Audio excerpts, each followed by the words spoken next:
Welcome back today. আজকে আমি তোমাদের কোলন ক্লাসিফিকেশন প্র্যাকটিক্যালের 6th পেপার সম্পর্কে আলোচনা করব। 6th পেপার আলোচনা করতে গিয়ে প্রথমে আমি মেন ক্লাস লাইব্রেরি সায়েন্স এই বিষয়টা নিয়ে তোমাদের সঙ্গে আলোচনা করছি আজকে এবং প্রবলেম সলভ করে দেখাচ্ছি।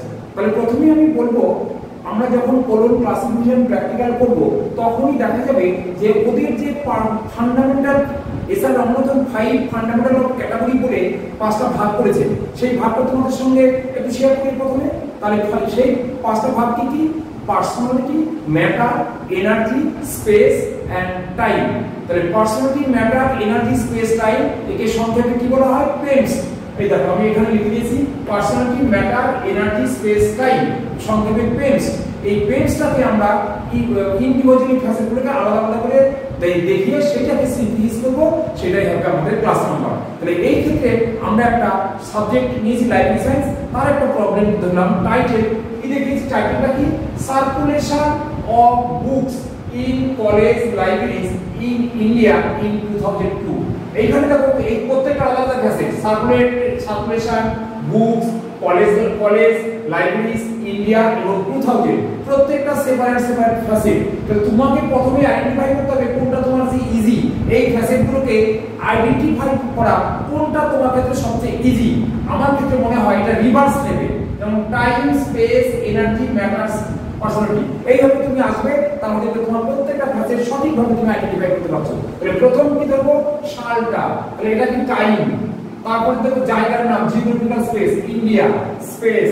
তারপরে ই, এনার্জি, মানে কি কি কাজ করেছে এখানে? এখানে কাজ কি করেছে? সার্কুলেশন, বইটাকে সার্কুলেট করেছে, মানে ইউজাররা লাইব্রেরি থেকে নিয়েছে আবার পড়া শেষ হলে রিটার্ন করেছে। তো এইভাবে যে একটা মানে ইস্যু রিটার্ন করে, সেটাকে টেকনিক্যাল টার্ম হচ্ছে সার্কুলেশন। এটা লাইব্রেরিতে এই কাজটা করা হয়। এটা এনার্জি বা প্রবলেম, যা কিছু বলবো না কেন সেই ধরনের কাজ এনার্জি। তারপর হচ্ছে ম্যাটার, মানে কোনো বস্তু। তাই যে সার্কুলেট করেছি মানে ইস্যু রিটার্ন করেছি, কি করেছি? বই করেছি না নিউজ পেপার করেছি না ম্যাপস করেছি না চার্ট করেছি? এখানে বই, তাহলে বুকস। এই বুকস হচ্ছে ম্যাটার। তাহলে ম্যাটার হয়ে গেল। এরপরে দেখো চারটে basis, time, space, energy, matter আমরা রিভার্স থেকে পেলাম। এবার পড়ে আছে কি? পি। তাহলে এইখানে দেখো কোন ফ্যাসেটটা পড়ে রয়েছে? লাইব্রেরি। তাহলে লাইব্রেরিটা সরি কলেজটা পড়ে রয়েছে। এই কলেজটা পড়ে রয়েছে, কলেজটা হচ্ছে পার্সোনালিটি। কলেজটা, তাহলে কলেজটা কি? কলেজটা লাইব্রেরির মধ্যে পড়ছে, college library, school library, university library, national library, public library এইসব বলা হয়। তাহলে আমাকে এই ক্ষেত্রে কলেজ হচ্ছে তোমার পার্সোনালিটি। এটা কার মধ্যে আছে? লাইব্রেরি সায়েন্সের মধ্যে আছে। তাহলে মূল বিষয় লাইব্রেরি সায়েন্স। তাহলে আমরা যখন কোনো প্রবলেম সলভ করব তখন প্রথমে টাইটেলটা লিখবো, তার তলায় ক্লাস নাম্বার লিখবো। আমি অ্যানসারটা অলরেডি লিখে রেখেছি, কেন আমার বোঝাতে সুবিধা হবে, ভিডিও টাইমটা কম লাগবে। তাহলে কেন দেখো আমি পরে বুঝবো।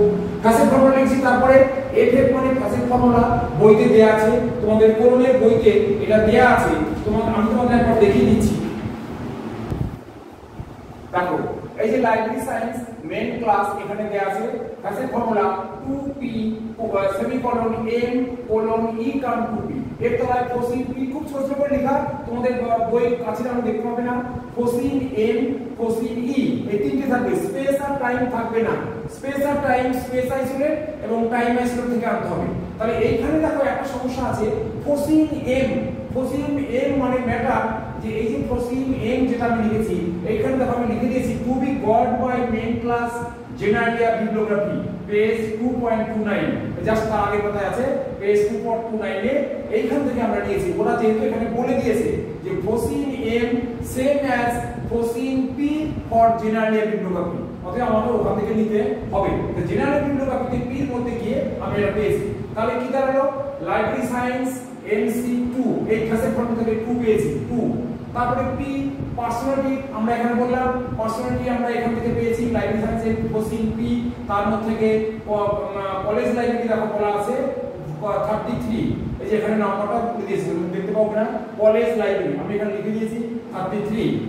তারপর বুকস ম্যাটার, এটা কোথা থেকে? 43। এটাকে বললাম টু বি, এই যে এখানে লিখে দিয়েছি to be got by main class generalia bibliography থেকে নিয়েছি, এটা যেহেতু বলে দিয়েছে এখানে।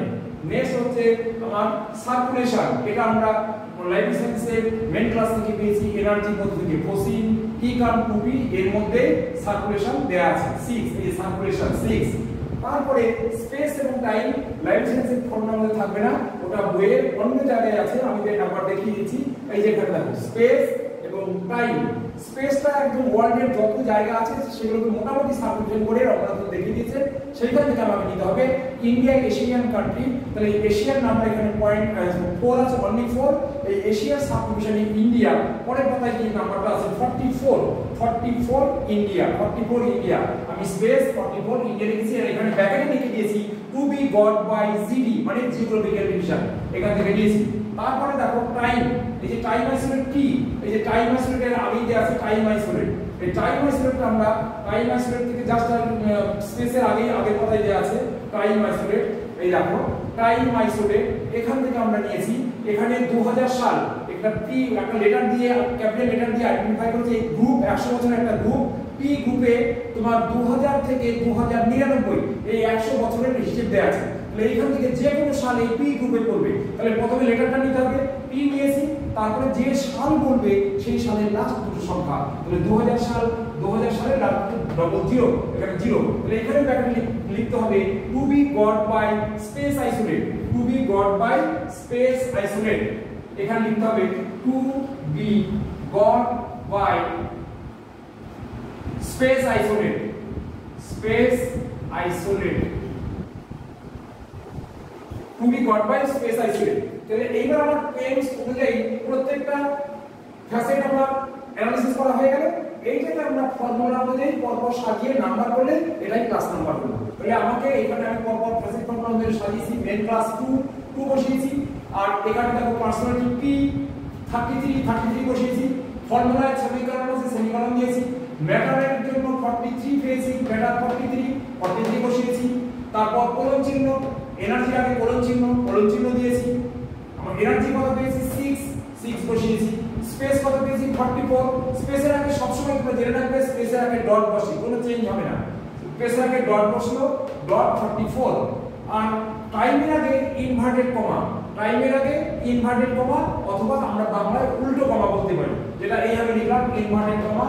তারপর লেটারটা পি, পির পরে যেখানে যেটা লিখছি পি ডাবল জিরো। তাহলে এটাই আমার হলো ক্লাস নাম্বার। পরপর অ্যারেঞ্জ করলাম ফর্মুলা অনুযায়ী, ফ্যাসেট ফর্মুলা অনুযায়ী, এটাই হলো আমার ক্লাস নাম্বার। নিচে আমরা লিখে দেব therefore the class number is 233 semicolon 43:6.44 inverted comma p00। এটাই হচ্ছে আমাদের ক্লাস নাম্বার। তাহলে আমি পরের ভিডিওতে আরো অনেকগুলো প্রবলেম করার চেষ্টা করছি।